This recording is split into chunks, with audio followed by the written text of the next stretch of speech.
নমস্কাৰ, মাইনাৰ পাকঘৰলৈ আপোনালোক সকলোকে স্বাগতম জনাইছোঁ। গৰমটো ইমান বেছিকৈ দিছে এইকেইদিন, আৰু এতিয়াতো পূজাও আহিব হ'লেই। ছেপ্টেম্বৰ মাহ অহাৰ পৰাই পূজাবোৰ আৰম্ভ হৈয়ে যায়। সেয়ে ভাবিছোঁ আপোনালোকৰ আগলৈ এটা মিঠাই ৰেচিপি লৈ আহিম বুলি, কাৰণ যিকোনো পূজাতেতো আমাৰ ভগৱানৰ আগত মিঠাই আগবঢ়োৱাই হয়। গতিকে আমি যদি নিজ হাতেৰে এইবাৰ মিঠাই বনাই ভগৱানৰ আগত আগবঢ়াব পাৰোঁ, কিমান যে ভাল লাগিব, নহয়নে বাৰু? তেনেহ'লে আহকচোন বাৰু আমি মিঠাই ৰেচিপিটো লৈ আগবাঢ়োঁ।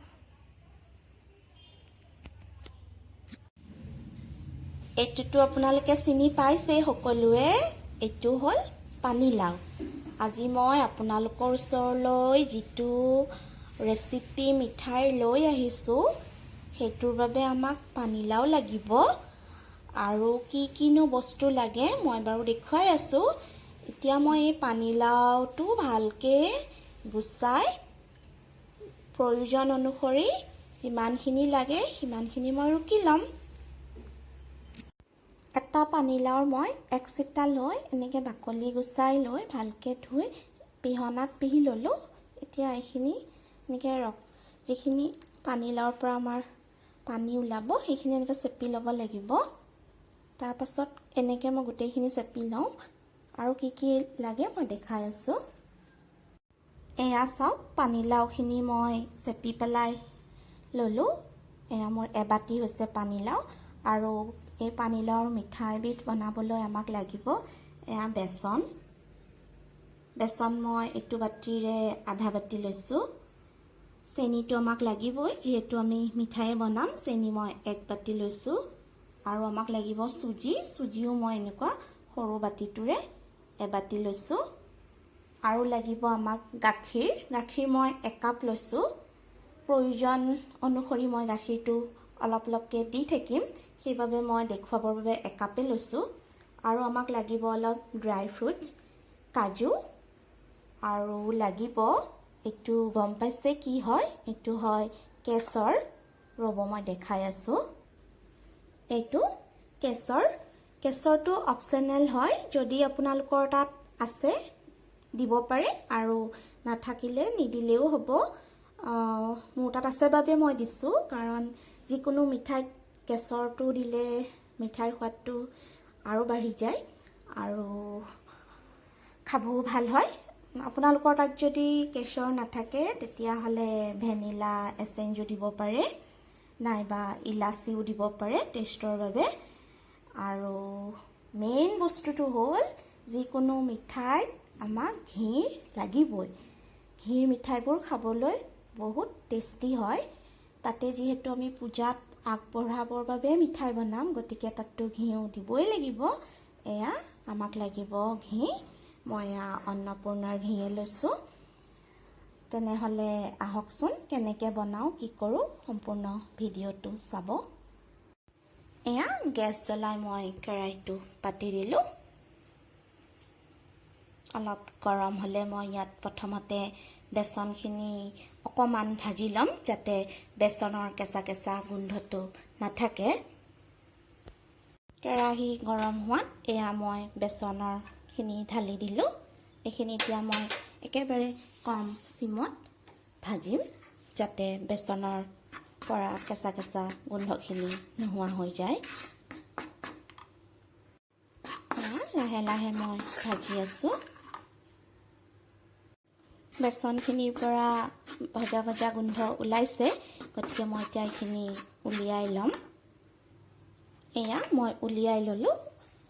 এতিয়া মই ইয়াতে এয়া চুজিখিনিও তেনেকেই ভাজি ল'ম, যাতে চুজিৰো কেঁচা ভাৱটো নোহোৱা হয়।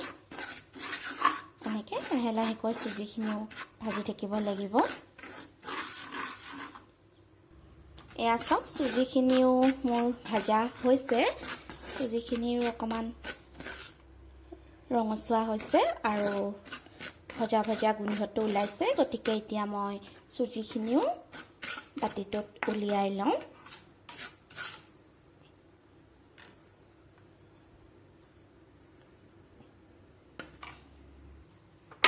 এয়া চুজিখিনিও মই ভাজি উলিয়াই ল'লোঁ।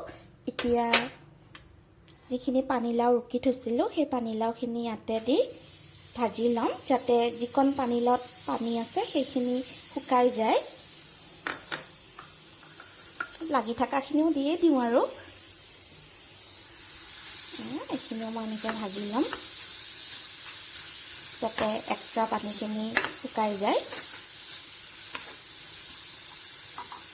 খুব সহজতে হয় আৰু বনাই চাব, বনাই খাব, পূজাত আগবঢ়াব। অলপ সময় এনেকৈ ভাজি লওঁ। পানীলাওখিনি এনেকৈ ভাজি আছোঁ। পানীলাও ভাজাৰো বহুত ধুনীয়া গোন্ধ এটা ওলাইছে। আপোনালোকে চাগে ভাবিছে কিনো পানীলাওৰে মিঠাই বনাই বুলি। বনাই চাব, বহুত ভাল লাগে খাবলৈ। পানীলাওখিনি এনেকৈ কম চিমত মই ভাজি আছোঁ। পানীলাওখিনি ভাজোঁ মানে মই আৰু এটা কাম কৰি লওঁ। এয়া কেশৰ অলপ মই গাখীৰত ভিজাই দিওঁ। এইখিনিও ভিজ খাই থাকক তেতিয়ালৈকে। এয়া গাখীৰত ভিজাই দিলোঁ, ভিজ খাই থাকক। ঠিকে আছে তেনেহ'লে। পানীলাও এয়া চাওক ভাজা হৈছে, পানীলাওৰ পৰা পানী নাইকিয়া হৈছে। পানীলাওখিনিও মই এতিয়া উলিয়াই লওঁ। এয়া কাজুখিনিও মই সৰু সৰুকৈ টুকুৰা কৰি লওঁ। এয়া অন্নপূৰ্ণা ঘি এচামুচ মই কেৰাহীত দি দিলোঁ।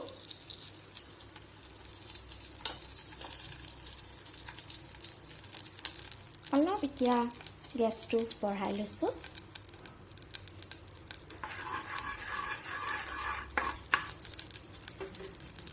এয়া ঘিখিনি গৰম হোৱাত মই কাটি লোৱা কাজুখিনি দি পেলাই অকণমান ভাজি ল'ম। আপোনালোকে দেখিছে মই 3টা কাজু থৈ দিছোঁ, সেই 3টা মই পিছত কি কৰিম দেখা পাব।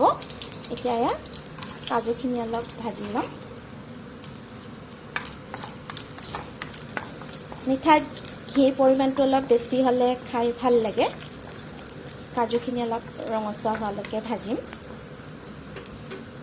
চব কাজুখিনি ভজা হৈ গৈছে। এতিয়া মই ইয়াতে এয়া পানীলাওখিনি দি দিম। কি মজা ঘিৰ গোন্ধ।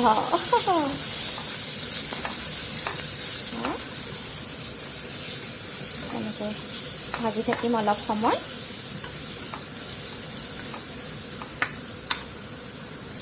এয়া 2 মিনিটমান ভাজাৰ পিছত মই এতিয়া এয়া চেনিখিনি ইয়াতে দি দিম। চেনিখিনি দি পেলাই মই এনেকৈ ভাজিম, যাতে চেনিখিনি গলি যায়।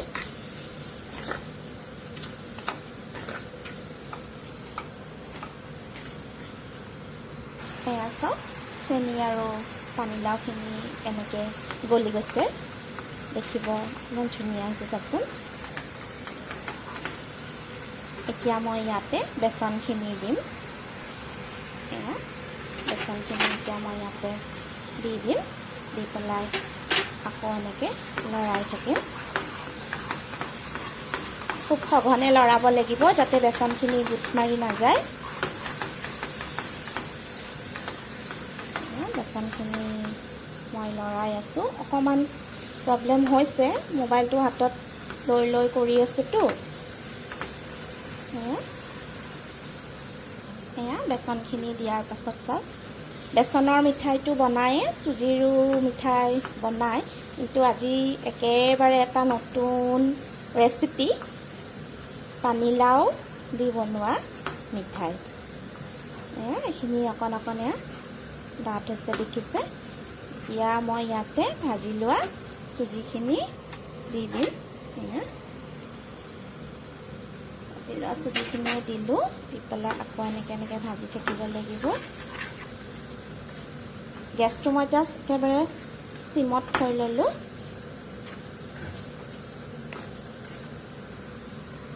এয়া চাওক চুজি দি ভাজি আছোঁ। এতিয়া ইয়াতে মই আকৌ এচামুচ ঘি দি দিম। এয়া আকৌ দি দিলোঁ ঘি।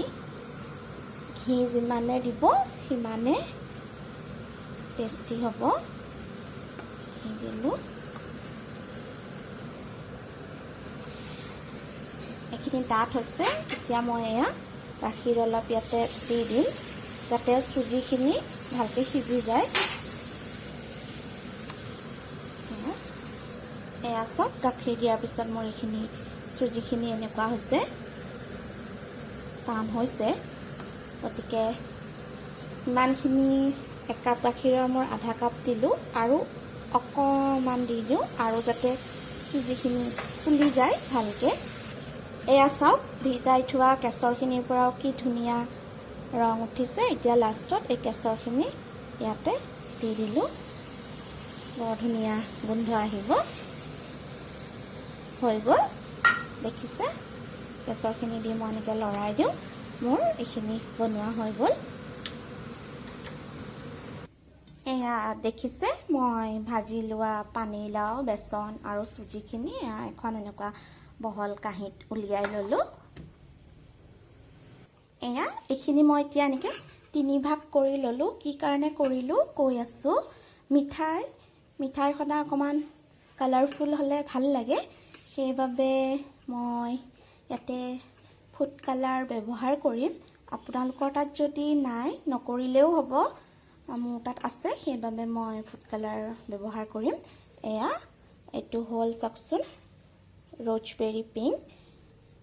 এভাগত মই এই পিংক কালাৰটো দিম। এয়া মই অকণমান এইটো পিংক কালাৰ দি দিম যাতে অকণমান গুলপীয়া গুলপীয়া হয়, সেইবাবে দিলোঁ। এয়া চাওক, ধুনীয়া এটা অলপ ৰঙা ৰঙা ৰং হৈছে।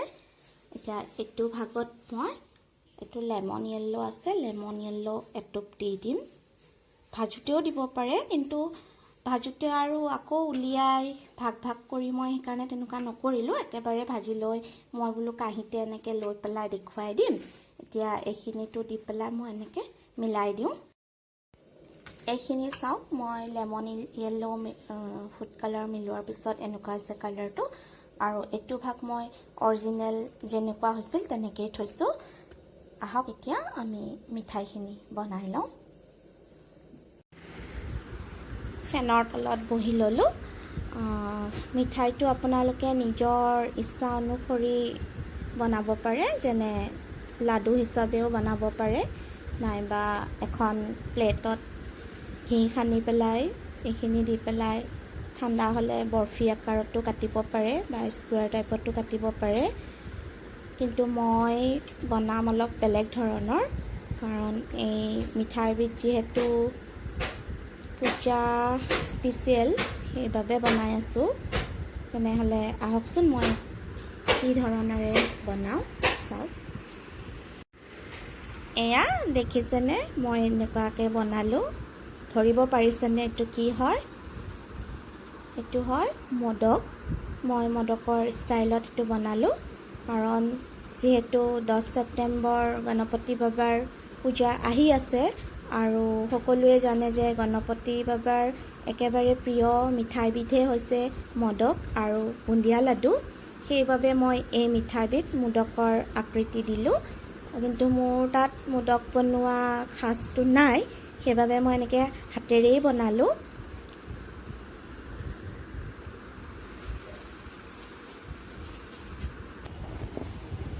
এয়া চাওক, মোৰ মোদক বনোৱা হৈ গ'ল। কেনেকুৱা লাগিছে? অলপ সজাই দিওঁ। এই যে 3টা কাজু মই থৈছিলোঁ, এতিয়া এই কাজু 3টা মই এই ৰুকনিখনেৰে মোদকৰ ওপৰত ৰুকি পেলাই দি দিম। এয়া দেখিছে, মোৰ মোদক হৈ গ'ল। গতিকে আপোনালোকেও এনেকৈ বনাব আৰু নিজ হাতেৰে বনোৱা এবিধ সুন্দৰ মিঠাই পূজাত নিজে অৰ্পণ কৰিব পাৰিব। তেনেহ'লে কেনেকুৱা লাগিল জনাবচোন। বনাব, খাব আৰু জনাব, ভাল লাগিলেও বেয়া লাগিলেও। তেনেহ'লে আজিলৈ ধন্যবাদ।